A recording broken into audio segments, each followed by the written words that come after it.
Okay, so now that we've identified customer type and we've prepared for the visit and we greeted them when they walked through the door, we found them in the system and we've engaged them actively as part of the write-up process, I want to talk to you about a really important and useful tool that you can implement tomorrow at absolutely no cost that will help you gather important customer information. It's also a tool that you can use with those Quadrant 1 customers that are waiting in line to send the message that we care, we recognize you want to get out of here quickly.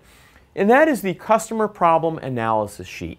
Now, for those of you that have the book, Service Management Made Simple, on page 185, you'll find an example of the Customer Problem Analysis Sheet. Feel free to contact me if you want the full 8.5 by 11 version of it. I'll be happy to send it to you. You can create your own based on what you find in that book. Every major engine repair database, or I should say vehicle repair database, such as ALLDATA and OnDemand, etc., has one of these customer problem analysis sheets somewhere in their diagnostic section. They usually have individual ones for check engine light diagnosis or noise diagnosis or drivability diagnosis. The challenge I have with some of those sheets is they can get really long. They collect a lot of information, but in my opinion, no service writer in their right mind is going to sit up here and gather all that information with the customer. I prefer something that is one side of one sheet so that you can get the simple, important information and expand upon it if you need to. But the Customer Problem Analysis Sheet does a number of things for you. It's first of all a tool to gather information. Secondly, it's a tool to help engage the customer.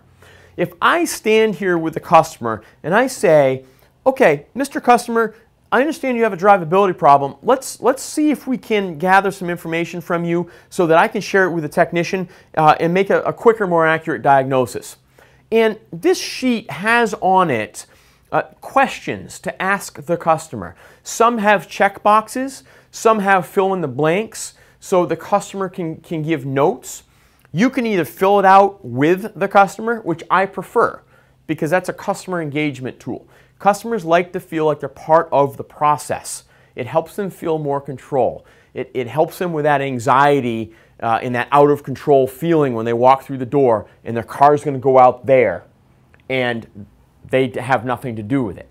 So use it as that engagement tool. Now, experienced service writers know many of the questions on that sheet to ask.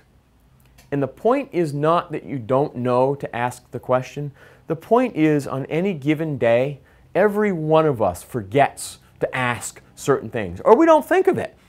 Or maybe it hasn't come up in 6 months. So it's a reminder for you to ask those questions. It also helps jog the customer's memory. As they're filling it out, they might think of associations.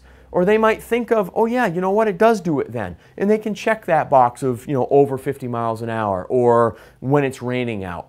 So use it to gather information, use it to engage the customer, and you can use it with those Quadrant 1 customers to say, here sir or ma'am, fill this out for me. We'll get you out of here quicker. We just want to make sure we have good information from you for a faster, more accurate diagnosis. I strongly encourage you to use a Customer Problem Analysis Sheet. Now, when you use it, there is one question that didn't get on the sheet that's in this book, and that was my bad. The one question that I would encourage you to ask, that I always ask every single customer that I'm filling out one of those sheets for, is this. Mr. or Mrs. Customer, is there anything, no matter how crazy it sounds, that you associate with this problem? See, I was in a repair situation one day where after 5 repair attempts, the shop still was unable to verify the customer's complaint. And the complaint was the car stalls going down the road. You see, nobody had used a Customer Problem Analysis Sheet. Nobody had even taken the time with the customer to ask her a number of questions. When I start filling out the Customer Problem Analysis Sheet with the customer and asking all these questions, there was nothing real obvious in her answers that would lead us to that condition. But when I asked her, ma'am, is there anything, no matter how crazy it sounds, that you associate with this problem? She looks me in the eye and she says, you're going to think I'm crazy. Well, what does that say to you? It says to me, there is something.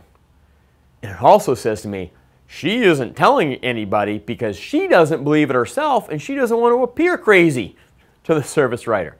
So I said, well, what is it? And she says, I believe it's every time I turn left. Now, let me get this straight. Your car stalls every time you turn left? We're at the 5th repair attempt over 3 months. And she's telling me it stalls every time she turns left. And she says, well, no, probably not every time I turn left, but 3 or 4 times a day. Now I had something, didn't I? She's telling me that 3 or 4 times a day when she turns left, her car stalls. And yet nobody's ever been able to confirm this. It enabled us, asking that question and recording that information on the customer problem analysis sheet, enabled us to take that vehicle down the road, turn left, and have the car stall. Well, why did nobody ever do that before? Nobody did that before because in the industry, many technicians were taught to only take right-hand turns on their test drives. It's an insurance thing. No right-hand turn, only right-hand turns, no left-hand turns, you're never cutting across traffic. Test drives are faster, test drives are safer. Technicians and I, on my first test drive, only took right-hand turns. None of us ever took a left-hand turn. So use that customer problem analysis sheet to gather important information, to engage the customer, and to handle your Quadrant 1 customers. All right, fair enough. Check it out, page 185 in the book. We'll be back in a minute.